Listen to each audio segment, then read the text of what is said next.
Call in now. 061 206 3464. 061 206 3464. This is UNAMRadio, the voice of the future.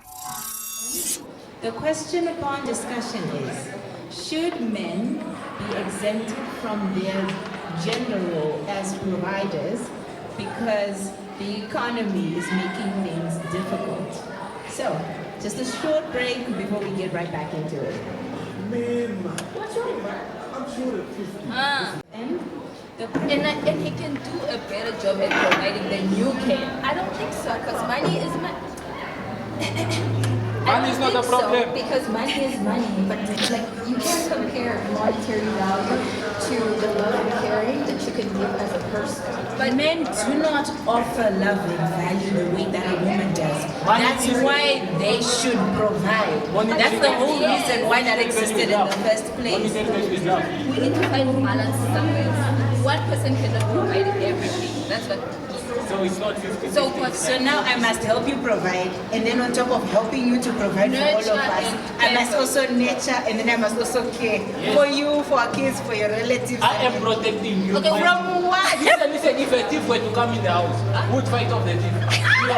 You see, now the thing is, because I'm helping you to provide, I'm paying you for security. You get him, or let's say now, if your car's tire were to burst, who would change it? I can call a mechanic. Yeah. You are not thinking right, my. I can also call a. I can call a maid to come clean the house. Then that's the whole problem. Okay. You don't have the I money can call to a do chef. that. Yes. You want me to exempt you from But providing. then he doesn't have the money, obviously, because of the economy. Who has money in this economy? You know, people are struggling. Well, it's 7 minutes to 3. I think we need to cool down for a minute. So we're gonna take a short break. See us in a minute. To be more specific and narrow down which facts we're talking about.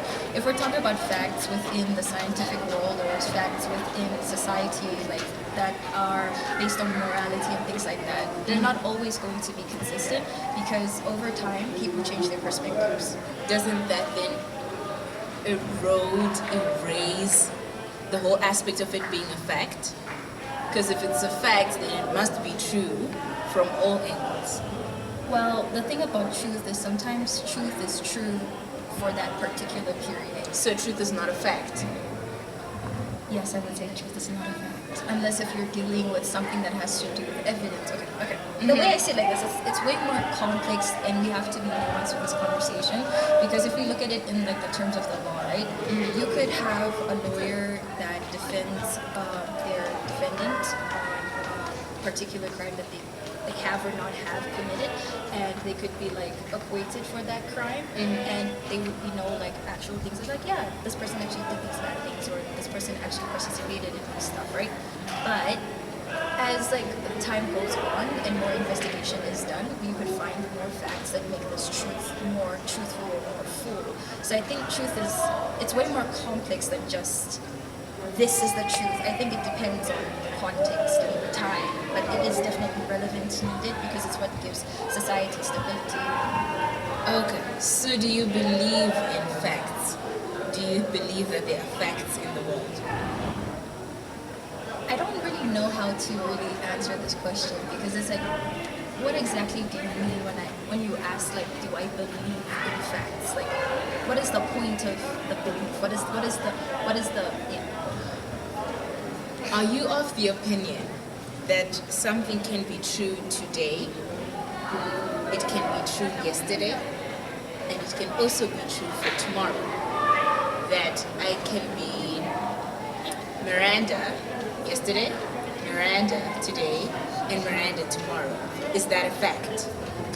Well, yes, you can be Miranda today, tomorrow, yesterday, whatever. But also, Miranda has the opportunity to change their name at any time. So it's not a fact. I don't know. Like, I'm gonna be honest, I don't know if I can fully say yes or fully say no, because there's so many things that could change a fact into a different fact, if that makes sense. It is exactly 28 minutes to 3. We're here at Y Block. This is UNAMRadio. We're taking a short commercial break. Join us in a minute. Okay, my first issue my first issue is rising and fall. The whole reason why these gender roles existed in the first place was because of a system that had been set in place. The system was women would stay at home and they would be homemakers and men would go outside to work, right? So now things are difficult. Does that then mean that these gender roles should be shifted? Absolutely. So you believe in 50-50? I'm not saying 50-50. I'm saying do what works for you. Do what gets you, like, that gets you the most benefits and everything. If you are able to be a sole provider and you want to be in a relationship in which you are the sole provider, in this economy, then go ahead and do that. But I'm saying it's really hard to want to do that or be able to do that because it's really hard for everyone. I know very few men who are okay with not being the sole provider or being the primary breadwinner of the household because of the certain pride that they have in that they take care of things. So I don't think we should exempt men, especially as Africans, we shouldn't exempt men from their primary gender role. But the issue here is that it's not a matter, once again, of who wants what we would like, what was happening. It's a matter of what is relevant right now, what we're able to do right now.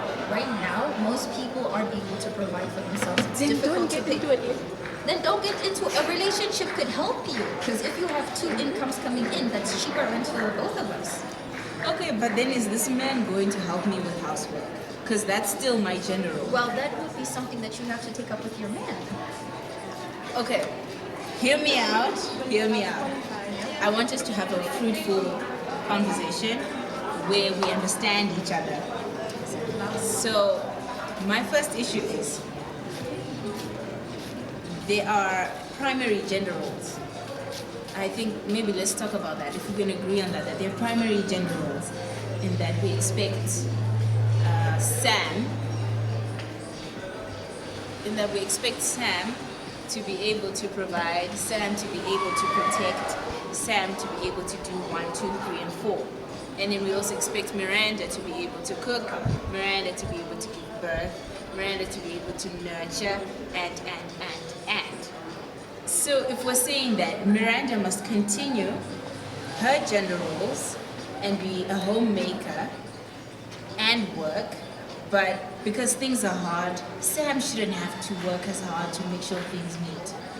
That's what it sounds like. Well, to clarify what I meant, I didn't mean that like men should like just come home and still have the woman do all the work. What I'm saying is that both men and women need to divide responsibilities equally, because the reason why Miranda was able to do what she was able to do before was because she was allowed the time to do that. She didn't have the work. She didn't have to take care of the baby, take the baby to daycare and all that stuff. But now she has those responsibilities. So yes, I agree. They would have to also divide the household duties.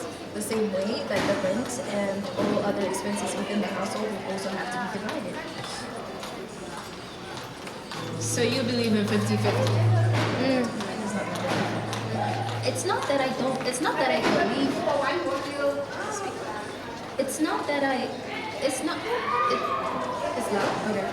It's not that I believe in 50-50. I'm saying that relationships are unique to the people within the relationships, and whatever works for a relationship works for a relationship. But right now, it's not realistic for men to be the ones who provide everything within a relationship because this economy is hard and people are broke. What are we talking about? We take a commercial break.